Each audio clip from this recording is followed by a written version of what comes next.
Good Shabbos, dear community family. It's certainly superfluous and definitely at this moment unnecessary to explain and go over the horrific savagery, mutilation, etc. that our people have faced in the last little while as a continuing process of Jew hatred throughout generations. We know today they don't hate Israelis, they hate Jews. We are part of that. We know that we are being targeted because every single Jewish institution around the entire world has, in many ways, upgraded their security environment. We're concerned.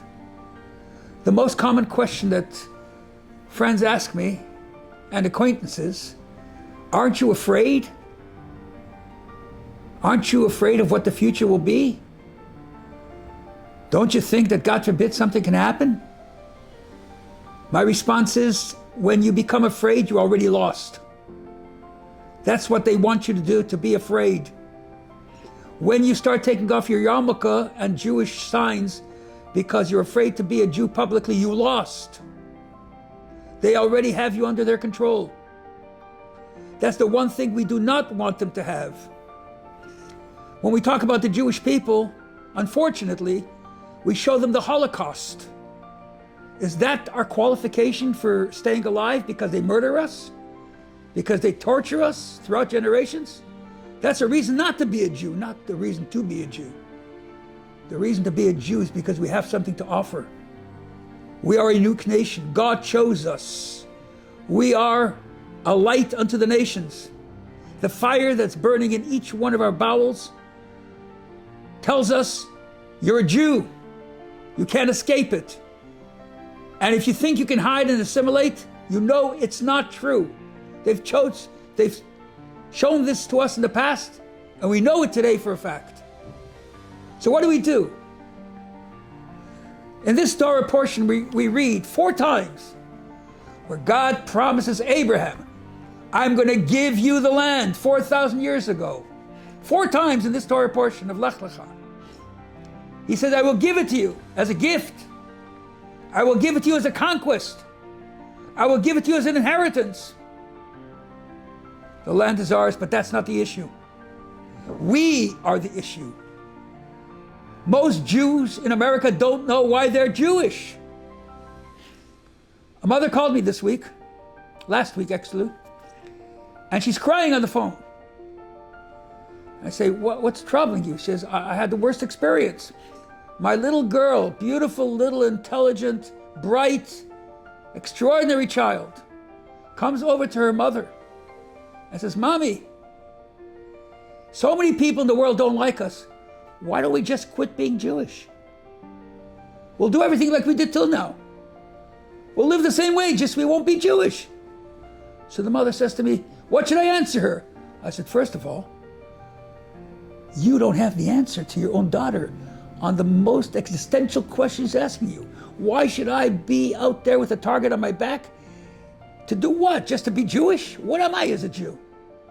To fix the world? To give charity? To be kind? To respect my elders? To be gentle? Not to be cruel to animals? To believe in God?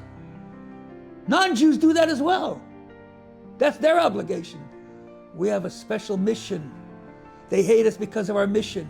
They hate us because we represent God. They hate us because God made us into the chosen people. What does that mean? Ask yourself the question, why am I a Jew? Ask your children if they can answer that question to you. The answer to today, we have a critical moment in our history, a tipping point in our history. For once, the whole world is seeing our justice. Of course there's crazy people out there because there's Amalek out there. But we have an opportunity. The Jewish heart has been lit. The lion has been woken up.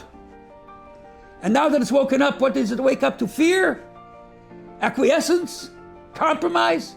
Hiding? Compromising with murderers that they kill, maim, mutilate, and you're going to trust their word? It's time to smarten up.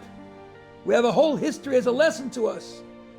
And as the non-Jewish philosophers have told us, if you forget the past, you're doomed to repeat it. We just saw it so many years, not so many years ago. So what should we do? What we should do is live like Jews.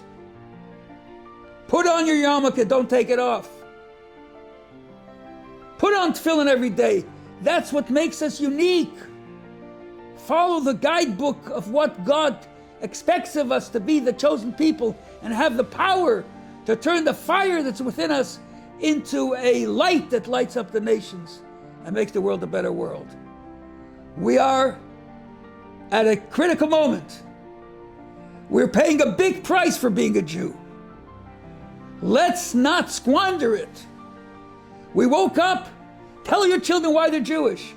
And if you don't know, make up this week to do something Jewish. Call your friends. What are you doing to be Jewish? Do you have mezuzah on your door? Do you light candles Friday night? Do you eat kosher? Do you keep Shabbat? Do you learn Torah? Do you have a mezuzah? Do you put on tefillin? Do something Jewish, because that's what they want to destroy. It's not the land, it's not power, it's not colonialism, it's not apartheid. It's a bunch of hogwash, fools, and lies. We know that. If they continue to lie about the hospital that they have evidence against, you think they're going to tell you the truth about what's going on? We need to smarten up. It's time to get something done. We got to get out of our comfort zone. The only person that had clarity about this kind of a situation was the Lubavitcher Rebbe. And he told us that over and over again. Let's take his lessons in hand. His lessons are eternal. It wasn't only for 1967, the Yom Kippur War, the Lebanese War, and this entire period of time. The Rebbe was clear in his objectives and clear in what we should do. Just be more Jewish and walk with your head high and get rid of the fear, get rid of the anxiety, and know that God is with us. They've tried this before. This is not our first rodeo, as I told you. We've looked the devil in the eye and we know how to conquer him. We're going to do it. Like the boys in the front lines. I talked to my grandson and other soldiers. And you know what's on their mind? They're not worried what's going to happen. They're going to get us. They got one word on their mind, and that is victory. Wipe out the evil. We are warriors, not spectators. And of course, it's good to give money. It's good to, whatever we're doing is great. But we got to get out of our comfort zone and stand up, and the whole Jewish world has got to say publicly, yes, we are Jews. We're not afraid. It's time to do it. We will be successful. God bless you. And let's wait for the time of Mashiach, when radical evil will be wiped out of the world, obliterated. And we will march forth in peace and tranquility and unity and positivity. And we know that God says he will never sleep nor slumber, the guardian of Israel. He will never forsake us, the guardian of Israel. We have a covenant together. And he promised our ancestors. And he has the capacity to make sure that we are successful and victorious. God bless you.